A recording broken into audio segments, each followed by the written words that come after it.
Coming up today, US President Barack Obama issues an executive order imposing new sanctions on North Korea in response to its illicit nuclear and missile tests. President Park Geun-hye visits one of the nation's creative economy innovation centres in the southeastern city of Busan. She pledges to help small businesses and expand job opportunities for senior citizens. First, the US Federal Reserve stands pat on interest rates and halves the number of possible rate hikes this year to 2 amid concerns about the global economy. Stay tuned for these stories and more.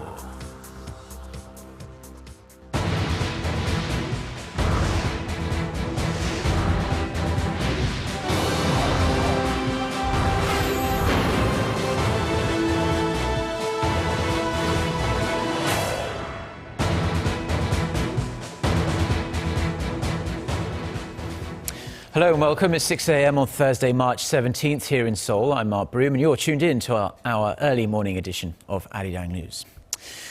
We start with that news that US President Barack Obama has issued an executive order imposing tough new sanctions on the North Korean regime. The so-called secondary boycott measures are extensive, blocking property of the government of North Korea and the Workers' Party of Korea and prohibiting certain transactions with respect to North Korea. They aim to further pressure Pyongyang for its provocations, like its recent nuclear and ballistic missile tests.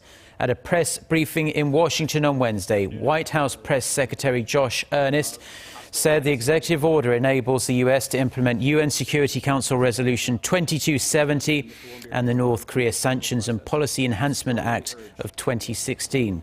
He said the US and the global community will no longer tolerate North Korea's illicit nuclear and ballistic missile activities. He added the US will continue to impose costs on North Korea until it complies with its international obligations. Plus, in some news just in, the US Treasury Department has blacklisted 2 more individuals, 15 entities and 20 ships marked for sanctions. South Korea's ambassador to the United States has stressed the importance of international cooperation in duly implementing the latest UN sanctions on North Korea. Our Foreign Affairs correspondent Kwon So-ah reports. South Korea's top envoy to the U.S., An Ho-young, spoke highly of the bilateral cooperation between Seoul and Washington in bringing about multilateral and unilateral sanctions on North Korea for its nuclear test and missile launch earlier this year, but stressed that nothing is complete unless you put it in final shape. His remark comes in regards to the implementation of the sanctions during a meeting with reporters at Seoul's Foreign Ministry on Wednesday. No matter how powerful and effective the UN Security Council sanctions are, the process of implementing them is much more important than the passing of a resolution or a law. As that process is still remaining, we will devote ourselves into further South Korea-US cooperation. As to the implementation of UN Security Council sanctions, Chinese ambassador to South Korea Chiu Guo-hong vowed Beijing will, quote, strictly and seriously implement the new sanctions. During a lecture he held in Seoul Wednesday, Ambassador Chiu stressed that Pyongyang went against existing UN resolutions, which is why it should pay the price for its behavior, and that's why China took responsibility in putting together the new set of sanctions. Kwon So-ah, Arirang News. North Korea has sentenced a young American college student to 15 years behind bars with hard labor for stealing a propaganda banner while on a trip to Pyongyang in late December of last year. Kim Myeok-yeon with the details. North Korea has sentenced another American. Otto Warmbier has been sentenced to 15 years of hard labor for crimes against the state. North Korea's Supreme Court on Wednesday handed down the sentence to the 21-year-old student from University of Virginia who is accused of stealing a propaganda banner from Yanggakdo International Hotel. Warmbier had entered North Korea as a tourist in late December but was arrested on January 2nd while he was trying to leave. He confessed to the crime in an emotional press conference last month. His claims have not been verified, and other people detained in North Korea have been known to have retracted their confessions after their release. I regret my actions more than anything.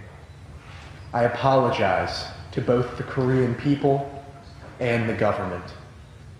I beg for forgiveness, and I beg for help in any way possible to save my life.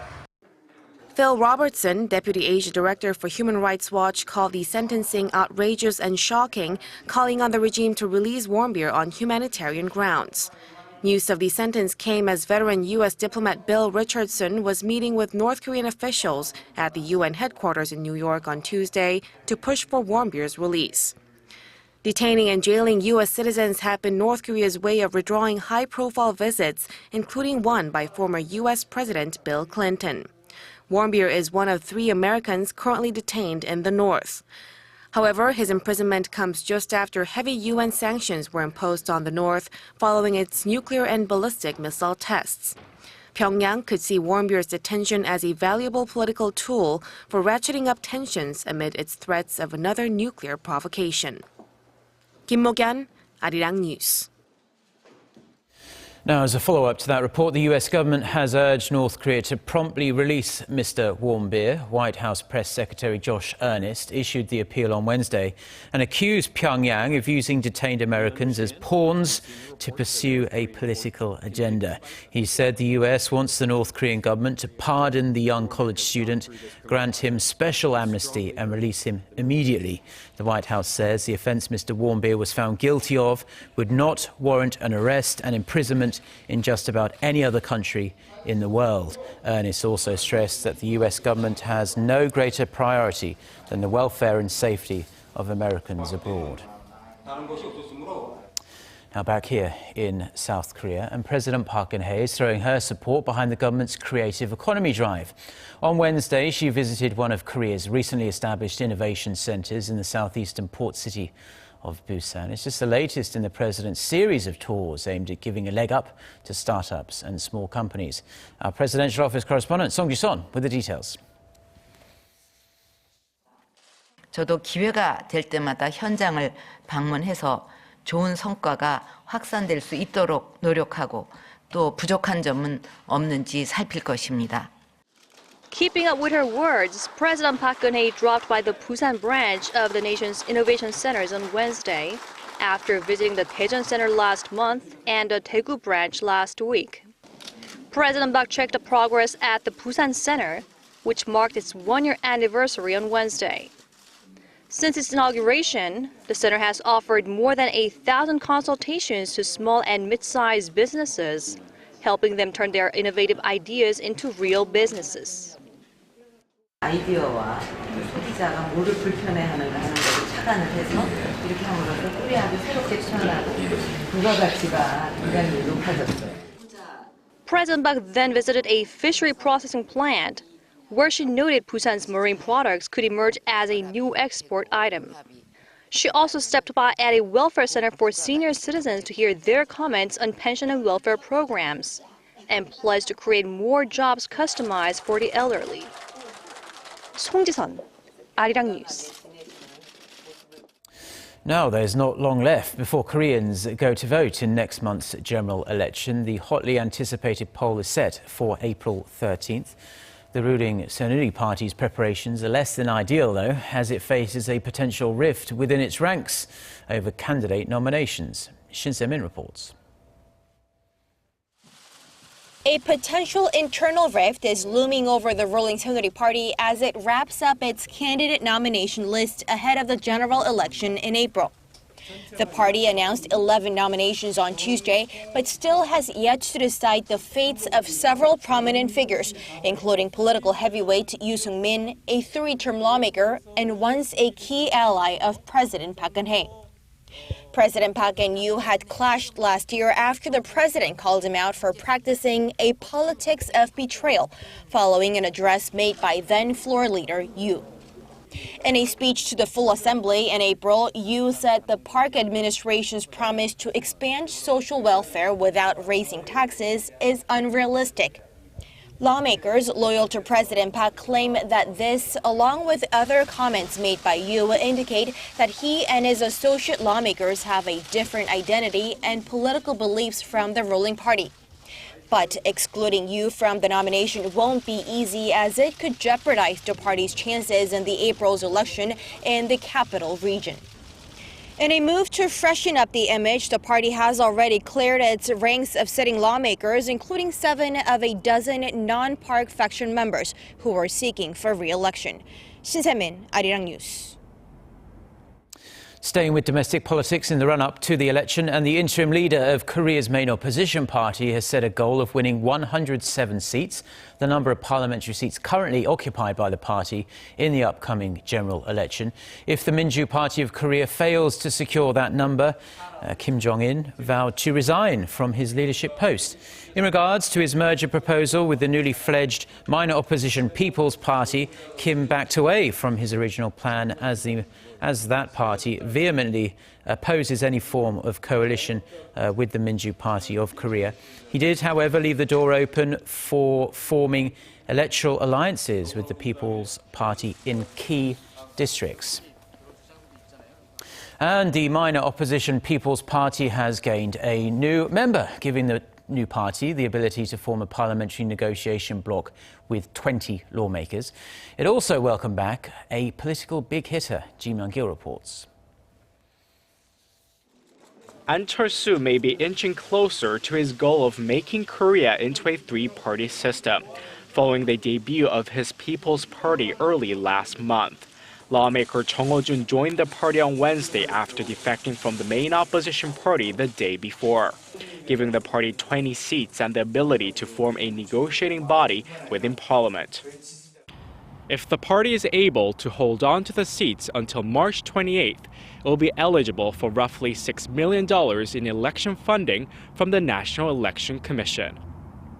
As the minor opposition party celebrated its new stature and also welcomed co-leader Chun Jung-bae's return to party business at a Supreme Council meeting on Wednesday, signaling a reconciliation between the two. I thank Representative Chun for re-engaging in the party. With that, the People's Party will become stronger and more stable. Our party will strive to implement a politics that is for the people. Chun had been refusing to participate in party business for 4 days, amid a debate with An over an electoral alliance with the main opposition Minjoo Party of Korea. Chun had once argued for the merger but is now siding with An and says it's not an option. He promised to rededicate himself to the party ahead of the election. There are just 4 weeks until the general election, and senior members of the People's Party, including myself, must show our determination to win. Our party must do everything we can to block the Saenuri Party from gaining an overwhelming victory. Chun's one-time ally on the issue, veteran politician Kim Ang-gil, is still advocating for the merger, saying it will give the party a better chance in the upcoming election. Ji Myung-gil, Arirang News.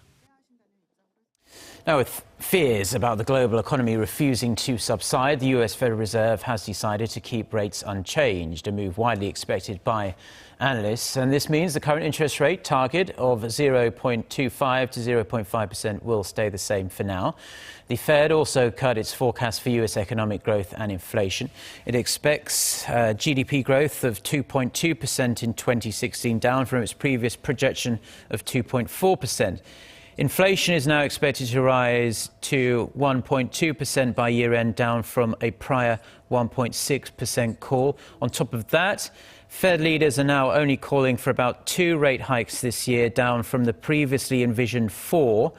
Speaking after the statement was released, Fed Chair Janet Yellen said that since the turn of the year, concerns about global economic prospects have led to increased market volatility and tighter financial conditions in the United States.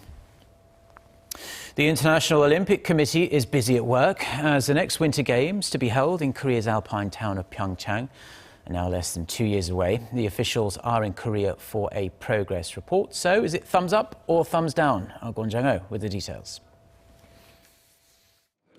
On the right track. That's the verdict the International Olympic Committee gave after a meeting held with the PyeongChang Organizing Committee on Wednesday. We have had a very productive 3-day visit. It has been excellent presentations, and we have a very collaborative spirit between our organizations. The brand new Alpensia Sliding Center, where events such as bobsleigh and luge will take place, was of some concern recently. An inspection and test event early this month revealed issues with the refrigeration plant, causing difficulties in maintaining the ice in optimal conditions. But the IOC representative Gunilla Lindberg reassured that it was not a big problem and said that's what these test events are for. Lindberg was also impressed with last month's series of events that were designed to test out some new ski and snowboard courses. They ran without a hitch, and they were a hit with the athletes as well. It's got good length to it, it's wide open, big features, we're catching a lot of air. The track today you could hold the Olympics on, for sure. It's really exciting to be a racer, and I think it's exciting to be a spectator as well here. The IOC also gave positive remarks regarding the amount of sponsorship that had already been secured, noting that 70% of the target has been met. This was outlined by a partnership signing ceremony between the IOC and one of Korea's largest conglomerates, Lotte Group, earlier in the day. Lotte will now be able to use Olympic branding in its department and duty-free stores.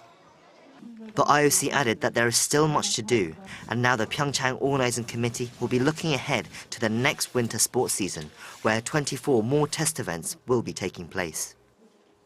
Kwon Jang-ho, Arirang News.